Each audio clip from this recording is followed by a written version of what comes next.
Hi there, welcome back to my cozy corner of the internet. If you're new here, I'm Nora and I talk about games on this channel, mostly cozy and indie games, but sometimes other stuff as well. And in this series, I talk about the upcoming month's cozy releases so that you can plan your wallet and schedule in advance. I make these videos regularly, so if you're interested in this sort of thing, please consider subscribing for the next videos. This is the first time I made an intro like this, by the way. I don't know why, but I suddenly got inspired to introduce myself. Okay, so for February we have 14 games to talk about. I would say it's a slower month compared to the ones before, but we do have some good things coming out. We actually have a few not so traditionally cozy games. They're more like comfort games, at least to me, so don't be surprised when I talk about them. So to start the month, we have Dragon Quest VII Reimagined coming out on February 5th. I never played a Dragon Quest game before, which I know is a huge loss on my part. I really want to check these games out at one point because I keep hearing they're such comfort games from all my friends that play them. I also heard this seems to be a pretty well made remake from everyone that played the demo. I think there's like 2 to 3 hours of playtime in the demo and it's still available if you want to check it out before the game launches. Personally, this vibrant world really draws me in and I find turn-based combat to be really cozy since you can take your time and play at your own pace. So as I said, I want to hopefully get into this series at some point. For those of you that played Dragon Quest as kids, this is probably a super nice and nostalgic release. Next we have Tailor Simulator, also releasing on the 5th of February. In this one we have a little workshop where we design clothes and make them from scratch, create whole collections and sell them at our store. Simulator games are usually a hit or miss for me with their quality. They either feel too sloppy and unplayable or way too addicting and then I can't stop playing them. I think we won't really know which one this is until it comes out, but I really hope it's a well-made one because I really like the concept. Then we have Dead Pets, a punk rock slice of life sim coming out on February 6th. This is a narrative-driven slice of life game where we follow a punk band just trying to survive everyday life, balance relationships, and keep the band together. It's very character-focused and choice-driven with a lot of personality and attitude, and it really leans into that messy but relatable slice of life energy.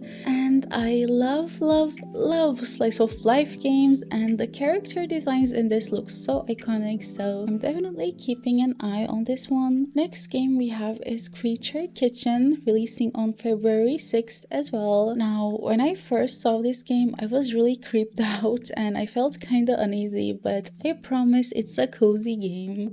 I mean, it's like a creepy cozy game, which is a genre we're starting to see a lot of lately. Even though this looks like a horror game, what we're doing in the game is really cute. So we try and feed local wildlife their favorite snacks and our goal is to befriend them. But yeah, the whole atmosphere is really unsettling even though it feels cozy, you know? It's hard to describe this game, but you can see the vibes I'm talking about in the video. We find new recipes through puzzles, cook food, feed the wildlife, and take little pictures. It's just such a unique game that I haven't really seen before, and I love games that take risks, so if you're looking for a cozy game that feels like a breath of fresh air, definitely check this one out. Then we have a very cozy game called Perfume Atelier, releasing on the 7th of February. In this one, we run a perfume workshop where we experiment with different ingredients to create unique scents and perfumes. We mix essences together, discover new combinations, and slowly build up our little atelier. I don't think I would be exaggerating if I say I can kind of smell all the perfumes when I look at this game. All the little bottles with the ingredients that we mix to make perfumes also kind of makes it feel like a witchy game where we make potions, and all the vibrant colors immediately lift your mood. So for everyone looking for an addicting, feel-good cozy game, this seems like a really good option. Moving on February 9th, Goblin Sushi is coming out. This is another super unique game and it's a mix of many genres. It's basically a roguelike like deck builder cooking game where you run a sushi restaurant for goblins. You build decks, make choices that affect each run, and try to keep things going while everything slowly gets more and more chaotic.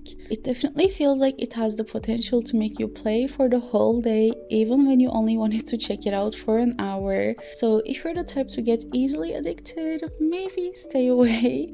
But all jokes aside, I also saw super good reviews for the demo, so I'm very hopeful and excited for this one. Next, Lost and Found Co. is releasing on the 11th, and I think this is the most anticipated cozy game release for February. It's a hidden object and spot the difference game where you help return lost items while exploring these beautiful hand-drawn scenes. There's a small story woven into it as well, and the whole thing just feels very calm and thoughtful. I can't tell you how much I love what I've seen so far. The art, the colors, everything about it just works for me. I also have such a weak spot for find the difference games, especially recently. They're one of my favorite genres lately because they make me feel so calm and grounded, so definitely keep an eye on this one if you're looking for a sweet game to play in the morning with your coffee to wake your brain up, or at night with your cup of tea to ease yourself to sleep.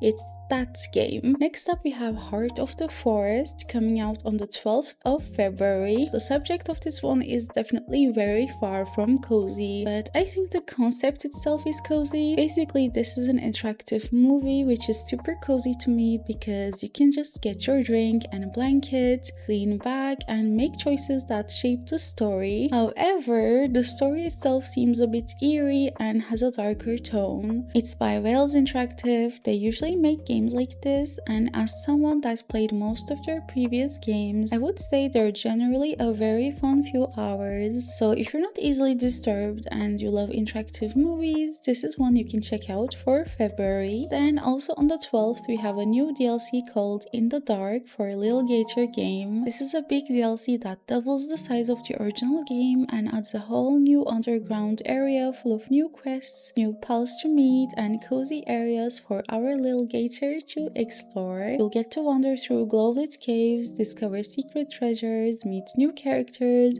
and get to try out new gear like a double jump ribbon that helps you reach new places. And this is all set beneath the main island and keeps that same fun and cheerful charm of the base game. I personally haven't played Lil Gator game yet, but it's one I really want to soon because I just know I'd love it. The dialogue looks so well written and fun, but I would prefer if it was a whole new game, to be honest. I kind of have something against DLCs. I mean, of course, if it's a DLC for a game I love, I eat them up, but yeah, I don't know. I don't ever remember myself being that excited for a DLC. Oh wait, I'm really excited for the upcoming Witcher DLC, so I guess that counts. I don't know. Anyway, that was very off topic, sorry. Next, also on the 12th of February, we have ChromaGun 2 Die Hard. This is a first-person puzzle adventure where you use a gun that shoots paint to mix colors and solve clever puzzles by understanding how colors interact with each other. If you like Portal, definitely keep this game on your radar. The reviews I've seen from the people that played the demo are all great, and it seems like it isn't a Portal clone,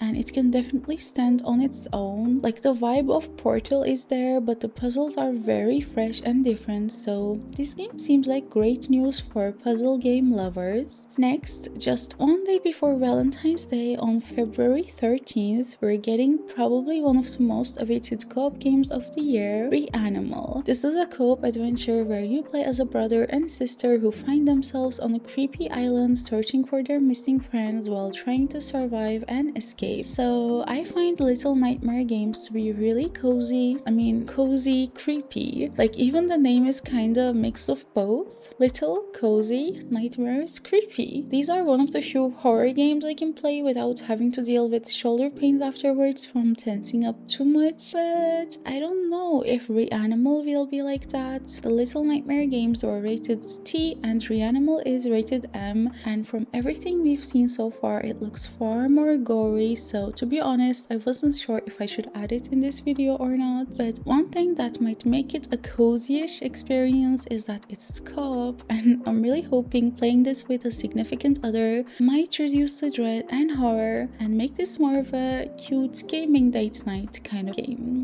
But yeah, I don't really know what exactly we're going to be getting, guys. I don't know if it will have even an ounce of coziness to it or not. I mean, I really hope so, but either way, it's definitely the game if you're looking for a new game to play with your partner this month. Okay, moving on, we have ASTROBOTANICA coming out on February 16th. This one blends exploration, botany, and survival. It's set on prehistoric Earth, and you're a stranded botanist trying to grow plants, explore your surroundings, and survive using the natural environment. It seems like a really cool game that mixes exploration with plant science, crafting, and experimentation, and it's meant to be relaxing and contemplative rather than intense combat-heavy survival. By the way, when I first saw this game, I was convinced it's a co-op game for some reason, so let me just make it clear that this is a single-player game, and yeah, I think it can be a really good pick if you're in the mood to go on an adventure all on your own this month. Following that, on February 19th, we have Demon Tides. This is an open-world 3D platformer from the developers of Demon Turf, and we once again take control of Beebs and her crew and travel through a seamless open ocean world, explore around, and uncover the kingdom's mysteries. The platforming is very expressive. We get to use a wide variety of movement mechanics like hook shots, bubbles, gliders, and more. It feels so fluid and just flows. I really love how colorful the world looks. I love platformers in general, so a well-made one like this makes me so happy, and the dialogue seems very funny,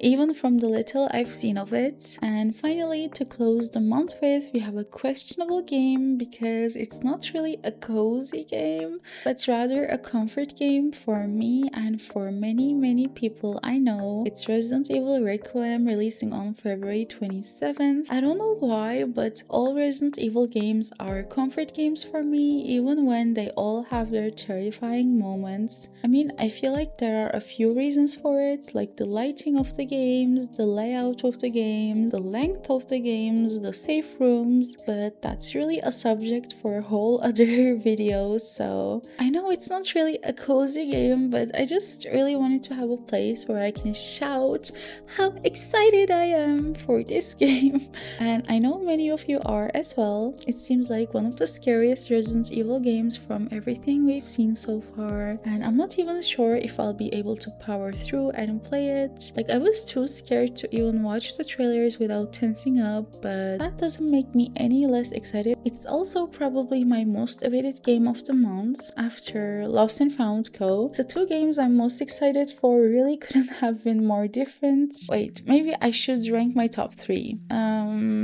I think the one I'm most excited for is Lost and Found Co., then Resident Evil Requiem, and then the third place is shared between REANIMAL and Creature Kitchen. I don't know why there are so many creepy games on my list, sorry.